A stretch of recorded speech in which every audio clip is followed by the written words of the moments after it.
Hello, എല്ലാവർക്കും ഇന്നത്തെ വീഡിയോയിലേക്ക് സ്വാഗതം. ഇന്ന് നമ്മൾ പഠിക്കാൻ പോകുന്നത് ടെൻസുകളെ പറ്റിയിട്ടാണ്. അപ്പം എന്താണ് ടെൻസ് എന്ന് പറഞ്ഞാൽ? ടെൻസിൻ്റെ മീനിങ് കാലം എന്നാണ്. ആകെ ഇംഗ്ലീഷിൽ 12 ടെൻസുകളാണ് ഉള്ളത്. ഈ 12 ടെൻസുകൾ നമ്മൾ എപ്പോഴാണ് ഉപയോഗിക്കുന്നത്? ഒരു കാര്യം എപ്പോൾ സംഭവിച്ചു എന്ന് പറയാൻ വേണ്ടിയിട്ടാണ് ഓരോ ടെൻസുകളും നമ്മൾ ഉപയോഗിക്കുന്നത്. ഈ ടെൻസുകൾ നമ്മൾ എന്ത് ചെയ്തിട്ടുണ്ട്? 3 തരംതിരിച്ചിട്ടുണ്ട്. Present, past, future. പ്രസന്റ് എന്ന് പറഞ്ഞാൽ എന്താ? വർത്തമാനകാലം. പാസ്റ്റ് ഭൂതകാലം. ഫ്യൂച്ചർ ഭാവികാലം. ഇവ 3നും 4 ആസ്പെക്ട്സ് വീതമുണ്ട്. Simple, continuous, perfect, perfect continuous.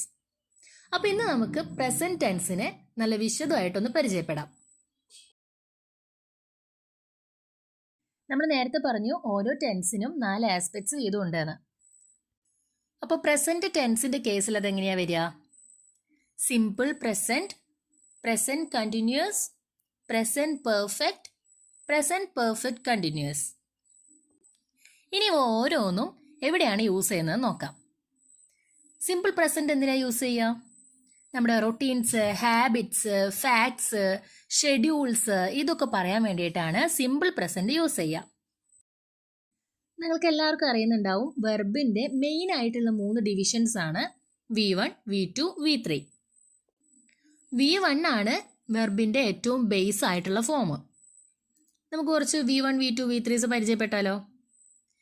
V1 eat, ate, eaten, go, went, gone, forget, forgot, forgotten, sit, sat, sat, drink, drank, drunk.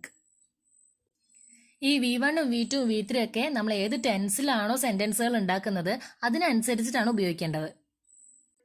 അപ്പോൾ നമുക്ക് സിമ്പിൾ പ്രസന്റിന്റെ കേസിലേക്ക് തിരിച്ചു വരാം. സിമ്പിൾ പ്രസന്റ് സെന്റൻസിന്റെ ഒരു സ്ട്രക്ചർ എങ്ങനെയാണെന്നറിയോ? Subject plus V1. നേരത്തെ നമ്മൾ പറഞ്ഞില്ലേ വെർബിന്റെ base form. I eat, we go, they drink. ഇവിടെയൊക്കെ കണ്ടോ നമ്മുടെ സബ്ജക്റ്റ് എന്താണ്? പ്ലൂരലാണ്.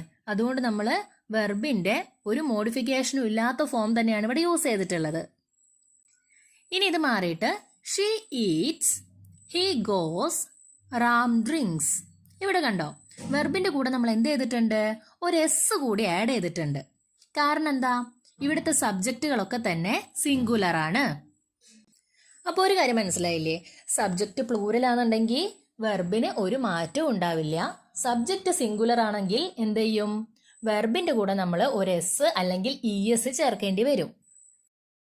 നമ്മൾ പറഞ്ഞു റൊട്ടീൻസ്, ഹാബിറ്റ്സ്, അതായത് ദിനചര്യകള്, ശീലങ്ങള് ഇതൊക്കെ പറയാൻ വേണ്ടിയിട്ട് സിമ്പിൾ പ്രസന്റ് ആണ് യൂസ് ചെയ്യാന്ന്. അപ്പൊ അത് വെച്ചിട്ട് കുറച്ച് സെന്റൻസുകൾ നോക്കാം. അവൾ പാട്ടുകൾ പാടാറുണ്ട്. ഇതെങ്ങനെ ഇംഗ്ലീഷിൽ പറയും? She sings songs. ഇവിടെ സിങ്സ് വന്നത് എന്തുകൊണ്ടാണ്? ഷീ എന്നുള്ളത് സിംഗുലർ സബ്ജക്റ്റ് ആയതുകൊണ്ടാണ്. ഞാൻ ഫുട്ബോൾ കളിക്കാറുണ്ട്. I play football. അവൻ ഒരു കത്ത് എഴുതുന്നു. He writes a letter. അവർ ബസ്സിൽ സ്കൂളിലേക്ക് പോകുന്നു. They go to school by bus. അടുത്തത് നമ്മൾ പറഞ്ഞത് ഫാക്റ്റുകളൊക്കെ പറയുക സിമ്പിൾ പ്രസന്റ് ടെൻസിലാണെന്നാണ്. അപ്പൊ അതിന്റെ എക്സാമ്പിൾസ് നോക്കാം. സൂര്യൻ കിഴക്കുദിക്കുന്നു. The sun rises in the east. വെള്ളം 100 ഡിഗ്രി സെൽഷ്യസിൽ തിളയ്ക്കുന്നു. Water boils at 100 degree Celsius. അടുത്തൊരു കോണ്ടെക്സ്റ്റ് നമ്മൾ പറഞ്ഞത് എന്തെങ്കിലും ഒരു കാര്യം മുൻകൂട്ടി ഷെഡ്യൂൾ ചെയ്ത് വെച്ചിട്ടുണ്ടെങ്കിൽ നമ്മൾ യൂസ് ചെയ്യുന്നത് ഏത് ടെൻസാ? സിമ്പിൾ പ്രസന്റ് ടെൻസ് ആണ്. ഉദാഹരണം നോക്കാം. ട്രെയിൻ വൈകിട്ട് 6 മണിക്ക് പുറപ്പെടുന്നതാണ്. The train leaves at 6 PM. രാവിലെ 9 മണിക്ക് സിനിമ തുടങ്ങും. The movie starts at 9 AM. ഭാവിയിൽ നടക്കാൻ പോകുന്ന ഒരു കാര്യം ഷെഡ്യൂൾ ചെയ്യുമ്പോൾ നമുക്ക് തോന്നാം അവിടെ ഫ്യൂച്ചർ ടെൻസ് അല്ലേ വരിക. പക്ഷേ മുൻകൂട്ടി ഷെഡ്യൂൾ ചെയ്തൊരു കാര്യം ആയതുകൊണ്ട് തന്നെ ഇത് സിമ്പിൾ പ്രസന്റിലാണ് വരിക. അപ്പോൾ സിമ്പിൾ പ്രസന്റ് ടെൻസ് എവിടെയൊക്കെ യൂസ് ചെയ്യുക? റൊട്ടീൻസ്, അതായത് ദിനചര്യ, ഹാബിറ്റ്സ്, ശീലങ്ങൾ, ഫാക്ട്സ്, എന്തെങ്കിലും വസ്തുതകൾ, സത്യങ്ങൾ, ഷെഡ്യൂൾ, ഇതിനെ പറ്റിയൊക്കെ പറയാൻ വേണ്ടിയിട്ടാണ് സിമ്പിൾ പ്രസന്റ് ടെൻസ് യൂസ് ചെയ്യുന്നത്. ഇനി ഞാൻ 2-3 സെന്റൻസുകൾ പറയാം മലയാളത്തിൽ, അതൊന്ന് ഇംഗ്ലീഷിലേക്ക് ആക്കാൻ പറ്റുമെന്ന് നോക്കണേ. സിമ്പിൾ പ്രസന്റ് ടെൻസ് ആണ്, അത് മനസ്സിൽ വെക്കുക. സെന്റൻസിന്റെ സ്ട്രക്ചർ എങ്ങനെയാണെന്നുള്ളത് മനസ്സിൽ വെക്കുക, എന്നിട്ട് സെന്റൻസ് ഉണ്ടാക്കുക. അവൾ വളരെ നന്നായി പാടുന്നു. മനു ചായ കുടിക്കുന്നു. ഞാൻ എന്നും രാവിലെ 6 മണിക്ക് എഴുന്നേൽക്കും. പക്ഷികൾ ആകാശത്ത് പറക്കുന്നു.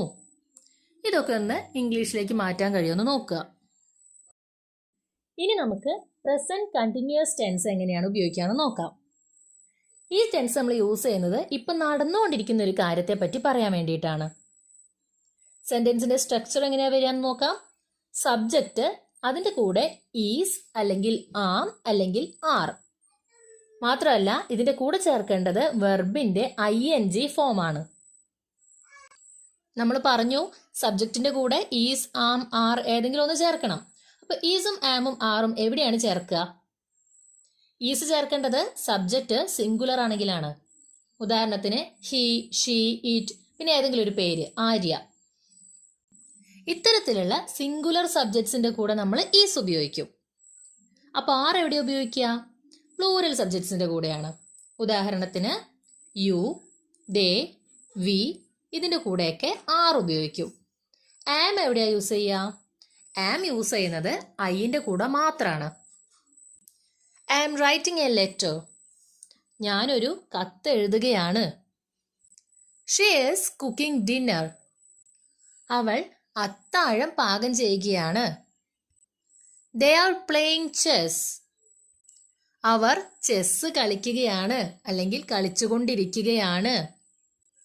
He is reading a book. അവനൊരു പുസ്തകം വായിച്ചുകൊണ്ടിരിക്കുകയാണ്. We are watching a movie. ഞങ്ങളൊരു സിനിമ കണ്ടുകൊണ്ടിരിക്കുകയാണ്. അപ്പൊ ഈ സെന്റൻസുകളിലൊക്കെ കണ്ടില്ലേ, ഐന്റെ കൂടെ ആം വന്നു, സിംഗുലർ സബ്ജക്ട്സിന്റെ കൂടെ ഈസ് വന്നു, പ്ലൂറൽ സബ്ജക്ട്സിന്റെ കൂടെ ആറ് വന്നു. മാത്രമല്ല വെർബുകളുടെ കൂടെ ഒക്കെ എന്ത് വന്നിട്ടുണ്ട്? ഒരു ING കൂടെ വന്നിട്ടുണ്ട്. റൈറ്റ് റൈറ്റിംഗ് ആയി, കുക്ക് കുക്കിംഗ് ആയി, പ്ലേ പ്ലേയിങ് ആയി, റീഡ് റീഡിംഗ് ആയി, വാച്ച് വാച്ചിങ് ആയി. അപ്പോൾ പ്രസന്റ് കണ്ടിന്യൂസ് ടെൻസ് എപ്പോഴാണ് യൂസ് ചെയ്യുക? ഇപ്പൊ നടന്നുകൊണ്ടിരിക്കുന്ന ഒരു കാര്യത്തെ പറ്റി പറയാൻ വേണ്ടിയിട്ടാണ് പ്രസന്റ് കണ്ടിന്യൂസ് ടെൻസ് ഉപയോഗിക്കുന്നത്. സ്ട്രക്ചർ അറിയാലോ. സബ്ജക്റ്റ്, അതിന്റെ കൂടെ ഈസ്, ആം, ആർ, ഇതിലേതെങ്കിലും ഒന്ന്, വെർബിന്റെ ING ഫോം. അടുത്തത് നമുക്ക് പ്രസന്റ് പെർഫെക്റ്റ് ടെൻസിനെ കുറിച്ച് പഠിക്കാം. ഇത് ഉപയോഗിക്കേണ്ട ഒരു സാഹചര്യം എന്ന് വെച്ചാൽ ഒരു കാര്യം പാസ്റ്റിൽ നടന്നു, അതിന്റെ പ്രസക്തി പ്രസന്റിലും ഉണ്ട്. ഇങ്ങനെ വരുന്ന സന്ദർഭങ്ങളിലാണ് നമ്മൾ പ്രസന്റ് പെർഫെക്റ്റ് ടെൻസ് ഉപയോഗിക്കുന്നത്. ഇതിന്റെ സ്ട്രക്ചർ എങ്ങനെയാണെന്ന് വെച്ചാൽ സബ്ജക്റ്റ്, അതിന്റെ കൂടെ ഹാവ് അല്ലെങ്കിൽ ഹാസ്, പിന്നെ വെർബിന്റെ third form, past participle form. ഇങ്ങനെയാണ് പ്രസന്റ് പെർഫെക്റ്റ് ടെൻസിന്റെ ഒരു സ്ട്രക്ചർ വരുന്നത്. ഇനി സബ്ജക്റ്റിന്റെ കൂടെ ഹാവ് അല്ലെങ്കിൽ ഹാസ് യൂസ് ചെയ്യണമെന്ന് പറഞ്ഞല്ലോ. എപ്പോഴാണ് ഹാവ് യൂസ് ചെയ്യുക, എപ്പോഴാണ് ഹാസ് യൂസ് ചെയ്യുക? സബ്ജക്റ്റ് സിംഗുലർ ആണെങ്കിൽ നമ്മൾ ഹാസ് ആണ് യൂസ് ചെയ്യേണ്ടത്. ഉദാഹരണത്തിന് ഹി, ഷീ, ഇറ്റ്, പിന്നെ ഏതെങ്കിലും പേര്, മായ, രാം, മീന, ഇങ്ങനെ ഏതെങ്കിലും പേരൊക്കെ ആണെന്നുണ്ടെങ്കിൽ നമ്മൾ ഹാസ് യൂസ് ചെയ്യണം. കാരണം ഇവിടെ സിംഗുലർ ആണ് സബ്ജക്റ്റ്. ഇനി പ്ലൂറൽ സബ്ജക്റ്റ് ആണെങ്കിലോ ഐ, യു, ദേ, വി തുടങ്ങിയിട്ടുള്ള പ്ലൂറൽ സബ്ജക്റ്റുകളാണ് വരുന്നതെന്നുണ്ടെങ്കിൽ നമ്മൾ അതിൻ്റെ കൂടെ യൂസ് ചെയ്യേണ്ടത് ഹാവ് ആണ്. ഇനി വെർബിന്റെ തേർഡ് ഫോം ആണ് യൂസ് ചെയ്യേണ്ടത്. നമ്മൾ നേരത്തെ പറഞ്ഞു V1, V2, V3 എന്നാണ് മെയിനായിട്ട് വെർബിനെ നമ്മൾ കാറ്റഗറൈസ് ചെയ്തിട്ടുള്ളത്. അതിൽ V3 ഫോമാണ് പ്രസന്റ് പെർഫെക്റ്റിൽ യൂസ് ചെയ്യേണ്ടത്. അപ്പോൾ കുറച്ച് വെർബുകളുടെയൊക്കെ V1 ഏതാണ്, V2 ഏതാണ്, V3 ഏതാന്നൊക്കെ ഒന്ന് നോട്ട് ചെയ്ത് പഠിക്കുന്നത് നന്നായിരിക്കും. പ്രസന്റ് പെർഫെക്റ്റ് ടെൻസിൽ നമ്മൾ സെന്റൻസുകൾ ഉണ്ടാക്കുമ്പോൾ മിസ്റ്റേക്ക് വരാതിരിക്കാൻ അത് സഹായിക്കും. ഇനി നമുക്ക് പ്രസന്റ് പെർഫെക്റ്റ് ടെൻസിൽ കുറച്ച് എക്സാമ്പിൾസ് നോക്കാം. ഞാൻ എൻ്റെ ഹോംവർക്ക് തീർത്തിട്ടുണ്ട്. I have finished my homework. അവൾ ആ പുസ്തകം വായിച്ചിട്ടുണ്ട്. She has read the book. അവൻ ഒരു പുതിയ ഭാഷ പഠിച്ചിട്ടുണ്ട്. He has learned a new language. ഞങ്ങൾ മുറി വൃത്തിയാക്കിയിട്ടുണ്ട്. We have cleaned the room. അവർ യാത്ര തിരിച്ചിട്ടുണ്ട്. They have started the journey. അപ്പോൾ ഇതുപോലെ ചെയ്തിട്ടുണ്ട്, കണ്ടിട്ടുണ്ട്, പോയിട്ടുണ്ട്, തുടങ്ങിയിട്ടുണ്ട്, ഇങ്ങനെയൊക്കെ പറയാൻ വേണ്ടിയിട്ട് നമ്മൾ യൂസ് ചെയ്യുന്ന ടെൻസ് ഏതാണ്? പ്രസന്റ് പെർഫെക്റ്റ് ടെൻസ് ആണ്. സെന്റൻസിന്റെ സ്ട്രക്ചർ എങ്ങനെയായിരുന്നു? സബ്ജക്റ്റ്, അതിൻ്റെ കൂടെ ഹാവ് അല്ലെങ്കിൽ ഹാസ്. ഹാവും ഹാസ് എവിടെ യൂസ് ചെയ്യാം? സബ്ജക്റ്റ് സിംഗുലർ ആണെങ്കിൽ ഹാസും, സബ്ജക്റ്റ് പ്ലൂരൽ ആണെങ്കിൽ ഹാവും യൂസ് ചെയ്യണം. വെർബിന്റെ ഏത് ഫോമാണ് പിന്നെ നമ്മൾ യൂസ് ചെയ്യുക? വെർബിന്റെ തേർഡ് ഫോമാണ് യൂസ് ചെയ്യുക. അപ്പൊ നമുക്ക് 2-3 സെന്റൻസുകൾ കൂടി നോക്കാം. ഞാൻ അവനെ കണ്ടിട്ടുണ്ട്. ഇതെങ്ങനെ ഇംഗ്ലീഷിൽ പറയാം? I have seen him. നീ എന്നെ വളരെയധികം സഹായിച്ചിട്ടുണ്ട്. ഇതെങ്ങനെ പറയും? You have helped me a lot. അവർ മാർക്കറ്റിലേക്ക് പോയിട്ടുണ്ട്. They have gone to the market. മഴ പെയ്യാൻ തുടങ്ങിയിട്ടുണ്ട്. It has started raining. അപ്പോൾ പ്രസന്റ് പെർഫെക്റ്റ് ടെൻസ് ഓക്കെ അല്ലേ? എന്തെങ്കിലും ഒരു കാര്യം ചെയ്തിട്ടുണ്ട് എന്ന് പറയാൻ വേണ്ടിയിട്ടാണ് പ്രസന്റ് പെർഫെക്റ്റ് ടെൻസ് യൂസ് ചെയ്യുന്നത്. അപ്പോൾ പ്രസന്റ് ടെൻസിലെ 4ാമത്തെ ആസ്പെക്ട് ഏതാണ്? പെർഫെക്റ്റ് കണ്ടിന്യൂസ് ആണ്. അപ്പോൾ നമുക്ക് അടുത്തതായിട്ട് പ്രസന്റ് പെർഫെക്റ്റ് കണ്ടിന്യൂസ് എങ്ങനെയാണ് യൂസ് ചെയ്യാന്ന് നോക്കാം. ഇത് ഉപയോഗിക്കേണ്ട ഒരു സാഹചര്യം എന്ന് വെച്ചാൽ പാസ്റ്റിൽ ഒരു കാര്യം തുടങ്ങി, അതിപ്പോഴും തുടർന്നുകൊണ്ടിരിക്കുക എന്നുണ്ടെങ്കിൽ നമ്മൾ യൂസ് ചെയ്യേണ്ട ടെൻസ് ഏതാണ്? പ്രസന്റ് പെർഫെക്റ്റ് കണ്ടിന്യൂസ് ആണ്. ഇനി ഈ സെന്റൻസുകളുടെ സ്ട്രക്ചർ എങ്ങനെയാ വരിക? ആദ്യം സബ്ജക്റ്റ് വരും, പിന്നെ ഹാവ് അല്ലെങ്കിൽ ഹാസ് വരും, അതിൻ്റെ കൂടെ ഒരു ബീൻ വരും, പിന്നെ വെർബിന്റെ ING ഫോമും. അപ്പോൾ നമുക്ക് കുറച്ച് ഉദാഹരണങ്ങൾ നോക്കിയാലോ? ഞാൻ രാവിലെ മുതൽ ഒരു കവിത എഴുതിക്കൊണ്ടിരിക്കുകയാണ്. രാവിലെ തുടങ്ങിയതല്ലേ, ഇപ്പോഴും കവിത എഴുതിക്കൊണ്ടിരിക്കുക തന്നെയാണ്. അപ്പോൾ പാസ്റ്റിൽ തുടങ്ങി, പ്രസന്റിലും അത് കണ്ടിന്യൂ ചെയ്തുകൊണ്ടിരിക്കുകയാണ്. അപ്പോൾ ഈ സെന്റൻസിൽ നമ്മൾ എങ്ങനെ ഇംഗ്ലീഷിൽ പറയും? I have been writing A poem since morning. അവൾ 2 മണിക്കൂറായി പഠിച്ചുകൊണ്ടിരിക്കുകയാണ്. അവൾ പഠിക്കുകയാണ്, 2 മണിക്കൂർ കഴിഞ്ഞു, ഇപ്പോഴും പഠിച്ചുകൊണ്ടിരിക്കുക തന്നെയാണ്. ഇത് ഇംഗ്ലീഷിൽ എങ്ങനെ പറയും? She has been studying for 2 hours. അവൻ ഈ ദിവസം മുഴുവൻ ആ പുസ്തകം വായിച്ചുകൊണ്ടേയിരിക്കുകയാണ്. അപ്പൊ ഈ ദിവസം തുടങ്ങുന്ന സമയത്ത് വായന തുടങ്ങിയതാണ്, ഇപ്പോഴും എന്ത് ചെയ്യാണ്? വായിച്ചുകൊണ്ടിരിക്കുക തന്നെയാണ്. ഇത് നമ്മൾ എങ്ങനെ ഇംഗ്ലീഷിൽ പറയും? He has been reading the book all day. 2010 മുതൽ അവർ ഇവിടെ ജോലി ചെയ്യുകയാണ്. അപ്പൊ ജോലി ചെയ്യാൻ തുടങ്ങിയത് എന്നാണ്?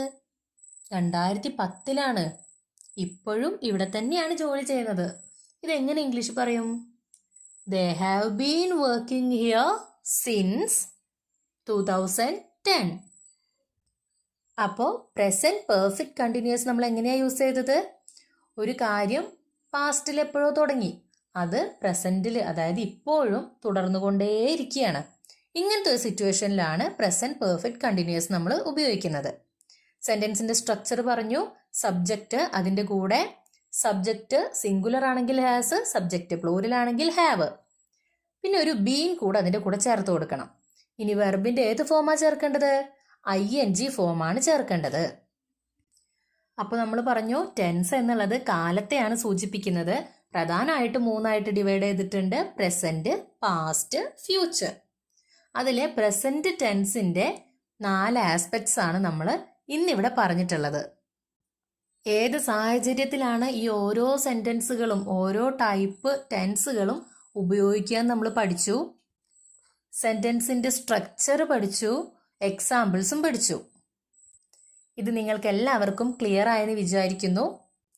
ഇതുപോലെ പാസ്റ്റ് ടെൻസും ഫ്യൂച്ചർ ടെൻസും അടുത്ത ദിവസങ്ങളിൽ നമുക്ക് ഡിസ്കസ് ചെയ്യാം.